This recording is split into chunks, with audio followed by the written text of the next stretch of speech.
നമസ്കാരം. ഒരാൾക്ക് ഭാഗ്യം വരുമ്പോഴൊക്കെ നമ്മൾ പറയാറുണ്ട് അയാൾക്ക് ശുക്രൻ ഉദിച്ചു എന്ന്. എന്നാൽ ശുക്രൻ ഉദിക്കുന്നത് നമ്മളെല്ലാവരും കണ്ടിട്ടുമില്ല. എന്നാൽ ശുക്രൻ ഉദിക്കുന്നത് കാണാൻ ഒരവസരം ഇപ്പോൾ ഇതാ നമ്മുടെ മുന്നിലെത്തിയിരിക്കുകയാണ്. ഇന്നലെ സൂര്യാസ്തമയത്തിന് ശേഷം UK പല ഭാഗങ്ങളിലും ചന്ദ്രൻ്റെ തൊട്ട് മുകളിലായി ഒരു വലിയ നക്ഷത്രത്തെ പലരും കണ്ടിരുന്നു. നക്ഷത്രം ഇങ്ങനെ ഒഴുകി നീങ്ങുന്നതായിട്ടാണ് പലരും കണ്ടത്. അത് ശുക്ര നക്ഷത്രമായിരുന്നു എന്നാണ് പിന്നീട് വാനനിരീക്ഷകർ അറിയിച്ചത്. എന്താണ് എന്ന് മനസ്സിലാക്കാൻ കഴിയാതെ നിരവധി പേർ ഇതിൻ്റെ ചിത്രങ്ങളെടുക്കുകയും അത് സമൂഹ മാധ്യമങ്ങളൊക്കെ തന്നെ വ്യാപകമായി പ്രചരിപ്പിക്കുകയൊക്കെ ചെയ്തു. പലരും അത്ഭുത ദൃശ്യം കണ്ടു എന്ന രീതിയിലൊക്കെയാണ് അതിൻ്റെ വിശേഷണങ്ങൾ നടത്തിയിരുന്നത്. ഈ ഒരു സാഹചര്യത്തിലാണ് വാനനിരീക്ഷകരൊക്കെ തന്നെ ഇതിനെക്കുറിച്ചുള്ള വിശദീകരണവുമായി ഇപ്പോൾ രംഗത്തെത്തിയിട്ടുള്ളത്. ബ്രിട്ടനിലെ പ്രമുഖ വാനനിരീക്ഷകനെ സ്റ്റുവർട്ട് അറ്റ്കിൻസണാണ് സമൂഹമാധ്യമമായ Xൽ ഇതിനെക്കുറിച്ച് വളരെ വിശദമായ ഒരു കുറിപ്പ് എഴുതിയത്. എന്നാൽ ഇന്നലെ കാണാൻ കഴിയാത്തവർ നിരാശപ്പെടേണ്ടതില്ല.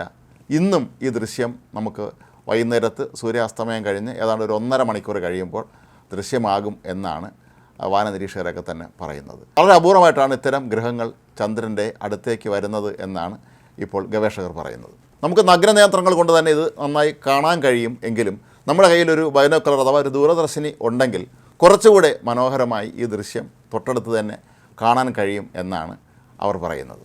സൗരയൂഥത്തിലെ ഗ്രഹങ്ങളിൽ ഏറ്റവും ചൂട് കൂടിയ ഗ്രഹമാണ് ശുക്രൻ.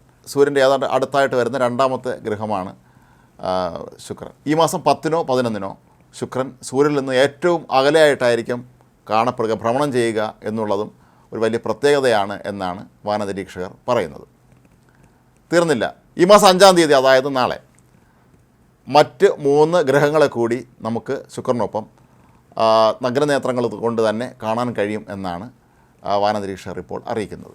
ശുക്രൻ, വ്യാഴം, ചൊവ്വ, ശനി എന്നീ ഗ്രഹങ്ങളെയാണ് ഇതുപോലെ നഗ്നനേത്രങ്ങൾ കൊണ്ട് നാളെ കാണാൻ കഴിയുന്നത്.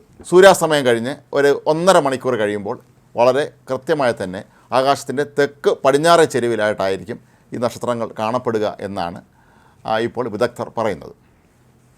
2023-ലും ഇത്തരത്തിൽ 2 ഗ്രഹങ്ങൾ വളരെ അടുത്ത് എത്തിയ ദൃശ്യം കാണാൻ കഴിയുമായിരുന്നു. അന്ന് ഇത് വലിയ ആഘോഷമായിട്ടാണ് വാനനിരീക്ഷകർ ഈ ഒരു സംഭവത്തെ നോക്കിക്കണ്ടത്. അന്ന് ശുക്രനും വ്യാഴവുമാണ് അടുത്തെത്തിയത്.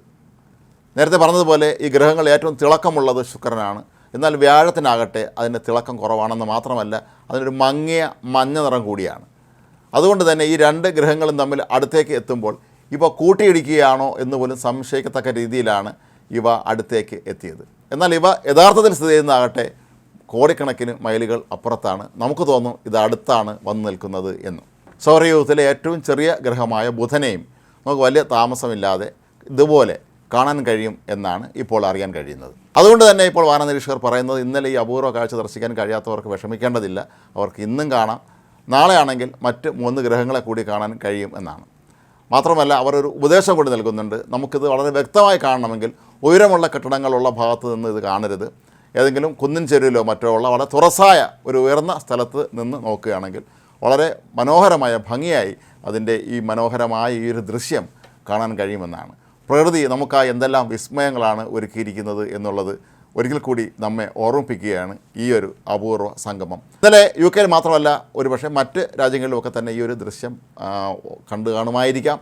പലപ്പോഴും നമ്മൾ ശ്രദ്ധിക്കപ്പെടാതെ പോകുന്നത് കൊണ്ടാണ് ഇത്തരം അപൂർവ സംഗമങ്ങളെക്കുറിച്ച് നമുക്ക് അറിയാതെ പോകുന്നത്.